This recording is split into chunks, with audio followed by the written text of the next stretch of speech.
Alright, what's cracking with y'all? It's your boy Prince the Hustle Guy, aka Wise the Warlock, and we are reaching in our combat tool bag one more again.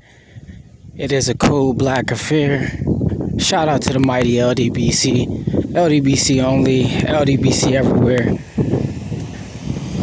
So, this is a keys to victory for Errol Spence and Terence Crawford.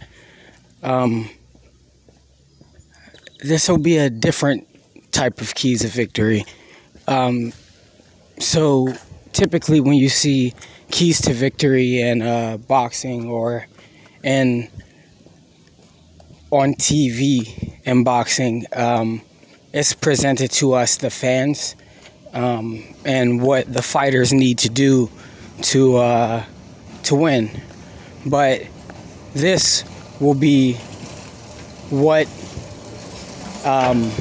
Errol Spence should watch for that Terence Crawford does well, and this will be what Terence Crawford should watch for that Errol Spence does well.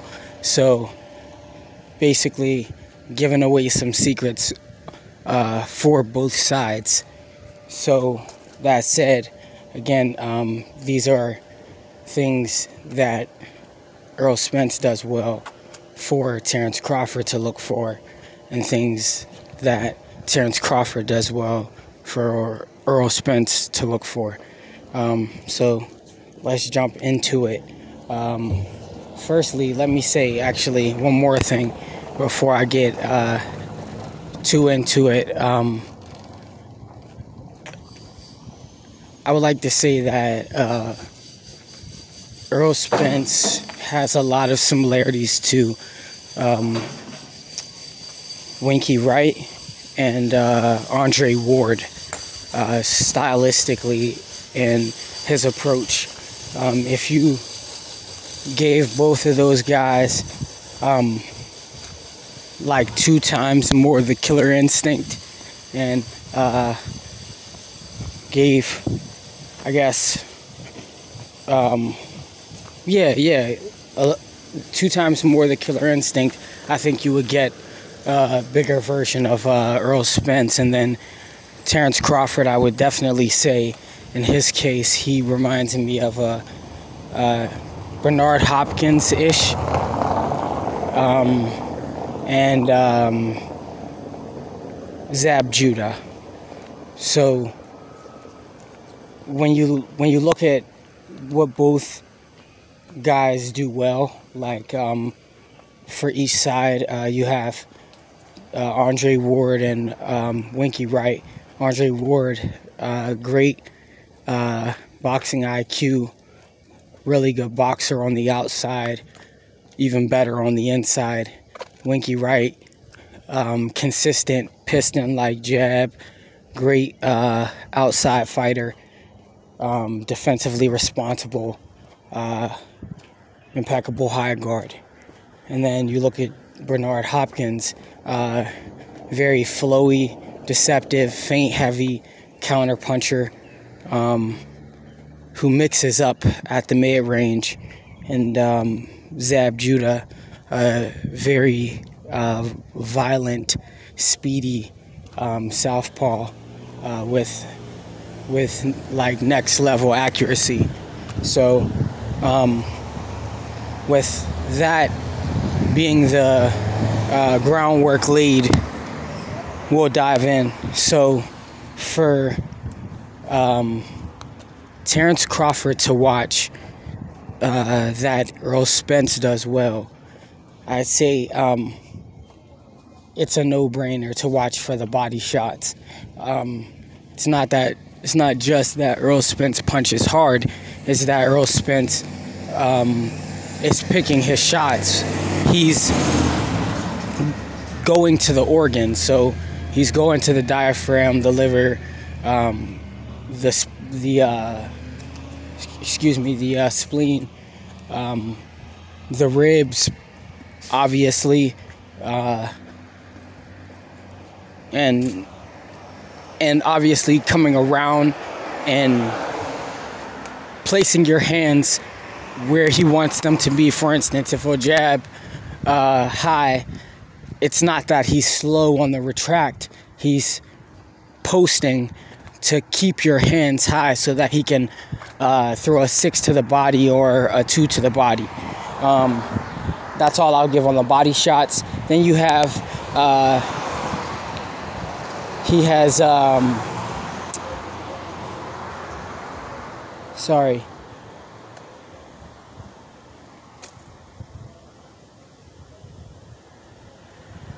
Okay, yeah, so his volume, his volume and his breakdown ability are cohesive. When you look at Errol Spence, he's typically using a piston-like jab, not to just score points, but to set up and pick shots behind it. So when you look at volume on the scorecards, you'll see a lot of it be balanced for Errol Spence, where half will damn near be jabs and then half will be power shots, but it'll be mixed up. You'll have 25% to the head and 25% to the body. So when you're thinking of his sheer volume and ability to break you down, it's because he's, or one of the reasons is because he's distracting, occupying, frustrating, and hurting people consistently with a jab. He's doing so many different things to set up so that he can break you down with a liver shot or a temple shot or a shot to the nose or a straight left to the jaw. He's methodically picking you apart as would a Lennox Lewis. Yeah, and for Errol Spence to watch for Bud, I would say his mid-range counters, besides his just, you know, sheer athleticism, his mid-range counters are where he gets most of his stoppages. He has it's why he's so much like Bernard Hopkins. It's not that they don't get hit in that pseudo Philly shell stance that that they use. It's that they'll roll with the shot, and it allows them to still be in range and somewhat, not completely, but somewhat in position to punch. And if not, Bud will allow him being out of position to use that momentum for a 6, which would be like an overhand left or overhand right. And he'll use what I call the boxing pendulum, the natural boxing pendulum, to follow the 6 with a 3. And because he's fast, he'll rotate between the shots about twice or 1.5 times before he switches to some uppercuts. So he's really lethal there. It's where he has the potential to literally stop any fighter. So when we look at Bud, his first thing that he does extremely well is catch people on the counters. His wrestling gets a lot of, I wouldn't say false advertisement, it just doesn't get analyzed, but he wrestles and lobbies for position. In his wrestling, he's lobbying for position and trying to demoralize the inside or discourage the inside fight from the opposition. And he effectively does, because he typically fights fighters in which he has more dog than them. And that's no slight to him. It's just have been true. So it's definitely something to watch for when you consider fighting on the inside with Bud, because it won't just be to stop the action or stop the body shots. It'll literally be to discourage you from using that as the tactic to finish him in that manner. And I would say he has very sneaky power. Definitely sneaky power and combinations.